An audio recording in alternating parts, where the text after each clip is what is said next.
I present to you the case of the People vs. VaatiVidya. I'm Zombie Headz cosplaying as Vaati's lawyer in this video. One disclaimer, no one contacted me to make it.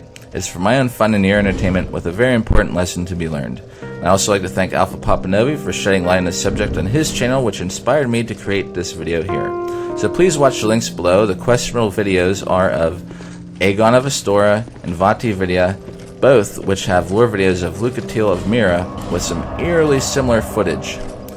Now I object, Your Honor. What does Zombie Headz know about making lore videos? Well, I don't make lore videos, but I do make weapon videos. I've made over 200 of these, and just like a lore uploader, I am subject to the game. I can't change anything about it. I have to show it, and I have to do my part to be an artist and make an outstanding video for the audience to enjoy. So let's play a game while we're at it. If you think I do well representing Vaati in this video, please give me a thumbs up, and in the end, if you think I did a horrible job and should do other things than being a lawyer, feel free to give me a thumbs down. So let's debunk this first coincidental footage right here. In both videos, Lucatiel and Aslatiel have their final showdown right here. Lore-wise, game-wise, this location is where it happened, so obviously you're gonna shoot this footage right here. It's not gonna be anywhere else, so that's all legit. And the other thing that was coincidental, people said, was that both ended in a parry with a riposte. So just look online. What do the big boys do in PvP? What is a great win? You parry somebody at the end, and you riposte, and you kill him. So as you can see here, I'm just setting up the NPC as all of us uploaders do, and we edit out all the garbage footage in between. But think about it. Did Lucatiel go backstab her brother for a win? No. She said she never beat him, so she'd be face to face like this. She'd get the parry, and she'd go for the riposte, and kill Aslatiel. Very dramatic. Super ending, especially for making an awesome lore video for everyone to watch. So this location is legit. The parry and riposte is legit. I bet you almost everyone would do the exact same thing right here. And if you see this little ghost I included, he's doing the same thing we just did. Right? Everyone wants to see that parry. I present to you Exhibit A to show you how timing is everything. So when the DLCs came out, I was lucky enough to farm 2 smelter hammers right away. So I went straight to the arena to make a little PvP video, and I was sitting there buffing them, and I was like, man, these just look like oversized chicken wings. So I made a video called Hot Wings, aka Dual Buffed Power Stanced plus 10 Smelter Hammers. And the next morning I'd actually posted on Reddit, and that's where the whole chicken wing term took off. So as you can see, August 26th, I have you can look it up, I have the first video calling or referring to the smelter hammer as a chicken wing. So the first person to upload something is basically going to have an advantage to showing that they have invented or coined a term or maybe discovered something first.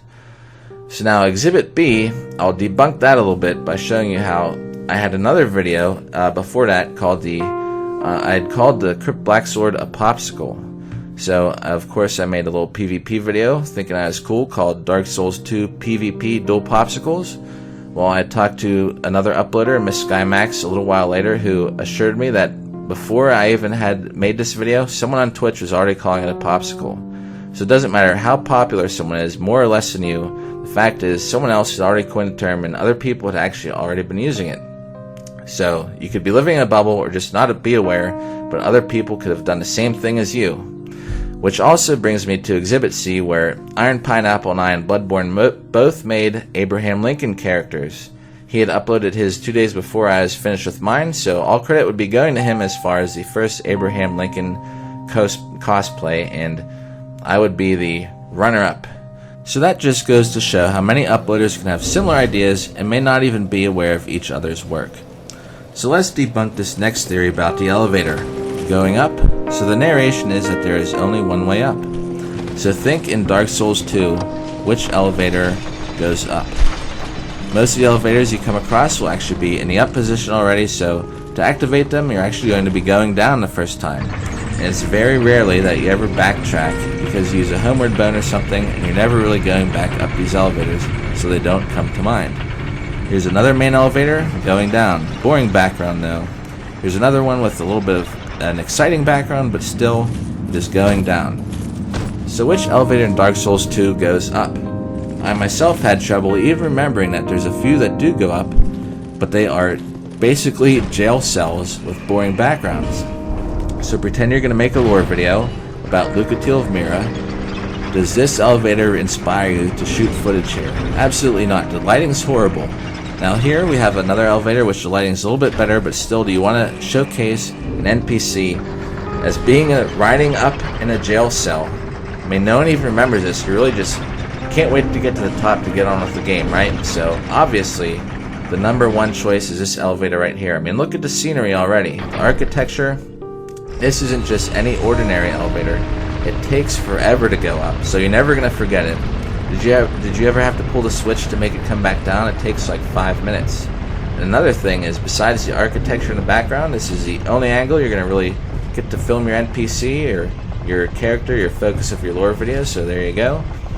Any elevator after this is really irrelevant anyway, because Lucatiel never really advances past this area. And another thing I'd like to point out is that it's not just an up elevator. You really have to work to figure out how to even get the thing to come down in the first place, so you're never going to forget this one. Now let's dismantle the third and most controversial similarity between the two videos. I made a fencer, so I'm wearing this mask because obviously, like in real life, it's what it would look like. I have high night leggings on a lot of my characters, so I actually use them quite often, and the only difference was my top. So what would compel two lore uploaders of Lucatiel of Mirrah to have a full high night set and a fencing mask? Now, I'm not an Aegon and Vaati's Headz, but you want to talk about lore? Well, it's highly conceivable that the Mirror kids have access to high night armor. If you think about it, Lucatiel can be found in areas with high nights. As for the gesture, bow is basically something you're going to do before a duel. Now, I picked the celebratory gestures here because if you think about it, Aslatiel had turned into a bad guy, which would imply that at one time he was a good guy, probably most likely when him and Lucatiel were practicing fencing. That gesture there could actually be a consideration for celebration. War cry is really something people do when they co-op and kill a boss. Hurrah! That's a celebratory gesture, but it is a bit aggressive. And now, praise the sun, of course, has no lore relevancy at all. And if you think about it, whenever you're going to beat somebody, you would usually do that. And actually, who jumps anyway? I haven't jumped on purpose in probably about 6 months. Look at this. Joy. Joy. The name of it is Joy. And it's actually a pretty popular gesture. I know a lot of times I've lost a PvP battle and someone did Joy gesture. Probably because they recognize my name and they're like, oh, I killed zombie heads. And then they disappear, never to be seen again. Finally, we come down to location. Why Pursuer's platform in both videos? Now, as an example, I have one of my videos where when a Gape Ring came out, I wanted to make this video ASAP. I wanted to have it up right away. So I went on Reddit and I asked for a volunteer, and Sketchy JJ came to my aid. Now, I actually did a disclaimer in here that he let me beat him so I could get the video over with because I wasn't sure if I would win on my own. But as you can see, Pursuer's platform, and it was his suggestion. He said, meet at Pursuer's. He's like, heck yeah. On Wi-Fi Toaster, he has a series. Where does he do all his duels? Pursuer's platform. It's a very, very popular spot. I've been in fight clubs from GameFAQs on Pursuer's platform. It's a legit place where two uploaders could very easily have the same scenery for a duel. Now I ask, how many of you have ever written a book report? Maybe you're in high school right now and you're about to write a book report this weekend for homework. So here's my To Kill a Mockingbird theory. A book and a video game, they have a plot, dialogue. You can't deviate from it. You can't write a book report about To Kill a Mockingbird and say it was about a naked guy from the future who came and shot everyone with laser beams, because that didn't happen in To Kill a Mockingbird.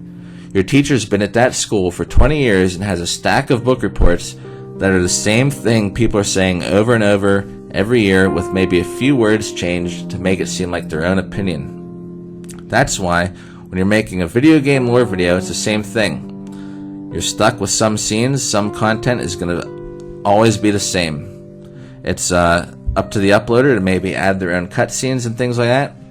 Guaranteed there's going to be similarities, especially if you think about all the people uploading now. You have PS4s and microphones. You don't even really need anything anymore. You can edit it right on your console. So this is a precedent. I think it shows and proves that in the future, you cannot assume that someone is copying somebody just because things are similar. Zombie Headz lawyer says VaatiVidya is innocent and this case is now closed.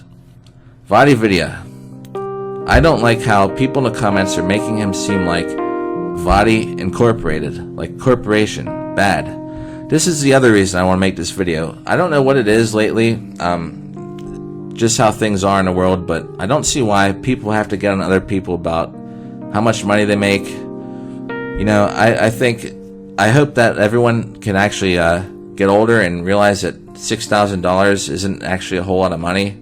I mean, it is, it's nice. I mean, who wouldn't want it? But in reality, when you got bills, $6,000 and you're an adult and you got a family and kids, it's actually not a whole lot of money. I just hope that maybe in the future we can see a trend where people actually support each other, and if they make some money on the side doing it as a hobby, as a passion, hey, why not? I mean, I make some money off my videos and it pays for my school and daycare. I tell everybody on Twitch, I was like, if you want to support me, it doesn't go to the channel because my channel is complete. My money goes to daycare and food.